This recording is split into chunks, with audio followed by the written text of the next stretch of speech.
হরে Krishna, Radhe Radhe, good morning. তোমরা সবাই কেমন আছো? আশা করি ভালো আছো। আবারও নতুন একটা ব্লগ নিয়ে চলে আসলাম তোমাদের সামনে। চলো তোমরা ব্লগটা দেখতে থাকো, আশা করি ভালো লাগবে। তোমরা কেউ ব্লগটা স্কিপ করো না, পুরো ব্লগটা দেখো বন্ধুরা। আজ পূর্ণিমা, তাই রাত্রে রুটি খাওয়া হবে, ওই জন্য বসে গেছি আটা মাখাতে। আটাটা মাখিয়ে নেব, নিয়ে রুটি বানিয়ে নেব। বিয়ের আগে বা বিয়ের পরে এই নিয়মটা পালন করতাম না, জানো তো। কিন্তু এখন ওই যে মানুষ, তো প্রেগনেন্সিতে অনেক কিছু নিয়ম থাকে, পালন করতে হয়। তো সেই জন্য আজ নাকি ভাত খেতে নেই, বাড়ির থেকে জানিয়েছে। তো ওই জন্য আজ রুটি বানিয়ে নেব, যেহেতু রাত্রে রুটি খেয়ে নেব, ভাত আর খাবো না। বিয়ের আগে দেখতাম মা এটাকে পালন করতো, দেখতাম যে মা পূর্ণিমাতে বা অমাবস্যাতে রুটি বানাতো, রুটি খেত, কিন্তু আমি খেতাম না। রুটি খেতাম কিন্তু এই যে পালন, এই নিয়ম, এসব কিছু করতাম না। এখন যে বাধ্য হয়ে করতে হয় বা বাধ্য হয়ে পালন করি, এটা না, নিজের মন থেকেই করি।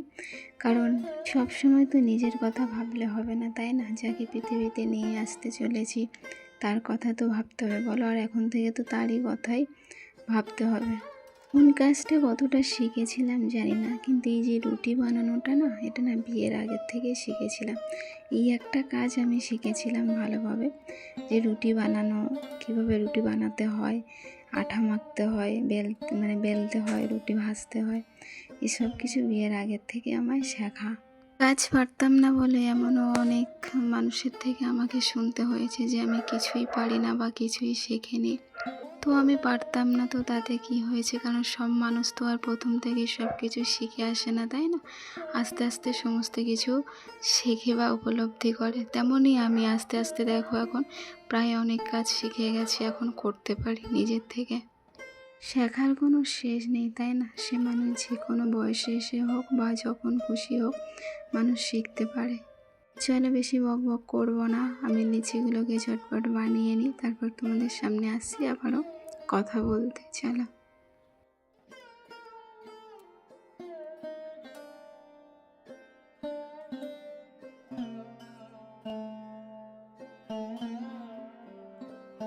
রুটির জন্য আটা বানিয়ে নিয়ে এই যে বসে গেছে এখন সবজি কাটতে। বেশি কিছু তো সবজি নেই, দেখতে পাচ্ছ, সেব আলু, টমেটো আর লঙ্কা। কি বলো তো, নিরামিষ একটু তরকারি বানিয়ে নেব, ওই জন্য আলু কেটে নেব, সেব আলুর তরকারি বানাবো। তোমাদের দাদাভাই আবার রুটি দিয়ে আলু ভাজা খেতে বেশি পছন্দ করে, তো ওই বলেছিল যে আলু ভাজা করবে। তো আমি ভাবলাম যে না, প্রায়ই যখন রুটি বানাই তখন তো আলু ভাজা করি, তো আজ একটু আলুর তরকারি বানিয়ে নিই। তো ওই জন্য বসে গেছি, আলুগুলোকে কেটে নেব, নিয়ে তারপর রুটি বানাতে চলে যাব, যেহেতু অনেকটা বেলাও হয়েছে জানো তো। তারপর স্নান আছে, খাওয়া আছে, আগে তো রুটিগুলোকে ভাজতে হবে, তরকারি বানাতে হবে, অনেকটা সময় চলে যাবে। এই সময়তে ডাক্তার বেড রেস্ট দিলেও আমি বেড রেস্ট থাকি না, আমি কাজ করতে থাকি, যতটুকু পারি কাজ করি। আমি মনে করি যে বসে থাকতে একদম ভালো লাগে না, আমার শরীর দিলে আমি কেন কাজ করবো না, তাই না? তো ওই জন্য যতটুকু পারি কাজ করি। তোমাদের দাদাভাই করে দিয়ে যায়, তবে সবটা পারে না, যতটুকু পারে তাও অনেকটা করে দিয়ে যায়। তারপর বাকি কাজগুলো আমি নিজের থেকে করতে থাকি। সংসারটাকে ভালো না বাসলে হয়তো আজ এত কিছু করতে পারতাম না। কারণ সংসারকে ভালোবাসি বলে আজ গুছিয়ে কাজ করার চেষ্টা করি, সংসারের জন্য এত কিছু করার চেষ্টা করি, একটু একটু করে হলেও। সময়ের সাথে লড়াই করার ক্ষমতা হয়তো আমার নেই, তবে সময় মতো কাজ করার চেষ্টা করি। যখন দেখবে সময় মতো কাজ করা হয়ে যায়, তখন দেখবে মনটাও ভালো লাগে আর সব কিছুই ভালো লাগে। তো চলো বেশি বক বক করবো না, ঝটপট সবজি কেটে নিই, তারপর রুটি ভাজতে হবে আবার। আর এই যে কুকুরটাকে দেখতে পাচ্ছ না বন্ধুরা, এই একা না, এরা তিনজন আমার গেটের সামনে সারাক্ষণ শুয়ে থাকে। কত বকা খায় বা মারে আমার শাশুড়ি মা, তাও যেতেই চায় না, এখানেই ঘুমায়। আসলে কি বলতো, প্রচণ্ড গরম না, তো গরমের কারণে এখানে একটু হাওয়া আসে, আর এখানে ছাওয়া আর হাওয়া আসে, তো ওই জন্য মনে হয় ওরা এখানে এসে একটু শুয়ে থাকে, আরাম করে বা ঘুমায়। ওরা আর কোথায় যাবে বলো, সবাই যদি তাড়িয়ে দিতে থাকি তো ওরা কোথায় যাবে? তো ওই জন্য আমি আর কিছু বলি না, ওরা ওখানে ঘুমাতে থাকে, আমারও ভীষণ ভালো লাগে। চলো ঝটপট সবজি কেটে নিই, যে আলু কাটা হয়ে গেছে, এবার টমেটো লঙ্কাটা কেটে নিই, তারপর তোমাদের সামনে আবার পরে আসছি গল্প করতে, কথা বলতে। চলো তোমরা দেখতে থাকো।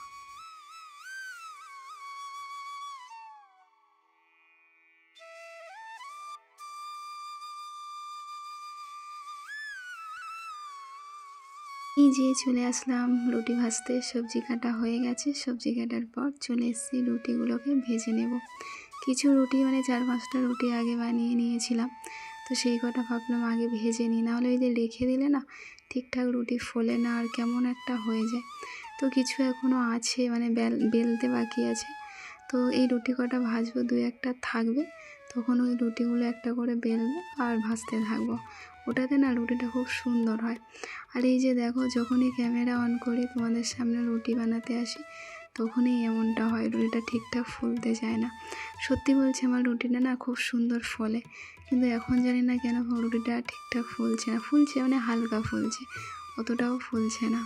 রুটি ফুললে না দেখতে ভীষণ ভালো লাগে আর খেতেও ভীষণ ভালো লাগে। আমার তো ভীষণই পছন্দ হয় যে রুটিগুলোকে ফোলে। ঝটপট রুটিগুলোকে ভেজে নিই, তারপর আবার তরকারি বানানো আছে। ঝটপট তরকারিটাও বানিয়ে নিতে হবে, যেহেতু বেলা হয়ে যাচ্ছে, স্নান আছে। আর ভীষণই গরম করছে বন্ধুরা, কি বলবো, এতটা গরম করছে, আজ না ভালোই গরম আছে।